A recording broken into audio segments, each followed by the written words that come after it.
Raveena Tandon Tollywood re entry గురించి కొన్ని ముఖ్యాంశాలు ఇప్పుడు చూద్దాం.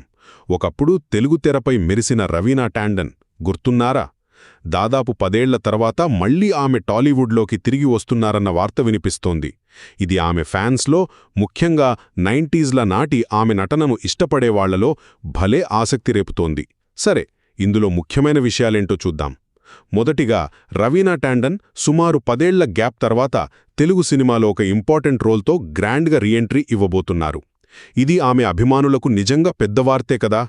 రెండోది, ఆమె తమిళ స్టార్ హీరో సూర్య నటిస్తున్న ఒక భారీ పాన్ ఇండియా ప్రాజెక్ట్లో కనిపించనున్నారు. పాన్ ఇండియా అంటే తెలుసుగా, దేశవ్యాప్తంగా చాలా భాషల్లో రిలీజ్ అయ్యే సినిమా అన్నమాట. ప్రస్తుతానికి సూర్య 46 అని పిలుస్తున్న ఈ సినిమాలో ఆమెది చాలా కీలకమైన పాత్ర అని టాక్.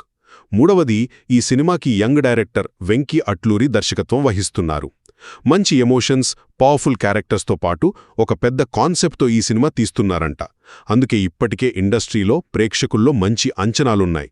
ఇక చివరగా, రవీనా రీఎంట్రీ వార్త బయటికి రాగానే సోషల్ మీడియాలో ఫ్యాన్స్ చాలా ఉత్సాహంగా ఉన్నారు. ఆమె పాత సినిమాలను, ఆ మ్యాజిక్ను గుర్తు చేసుకుంటూ మళ్లీ ఆమెను తెరపై, అది ఒక పెద్ద ప్రాజెక్ట్లో చూడబోతున్నందుకు చాలా ఆనందంగా కామెంట్స్ పెడుతున్నారు. సో ఒక్క మాటలో చెప్పాలంటే, చాలా కాలం తర్వాత రవీనా టాండన్ ఒక భారీ పాన్ ఇండియా ప్రాజెక్ట్లో కీలక పాత్రతో తెలుగు సినిమా ఇండస్ట్రీలోకి తిరిగి అడుగుపెడుతున్నారు.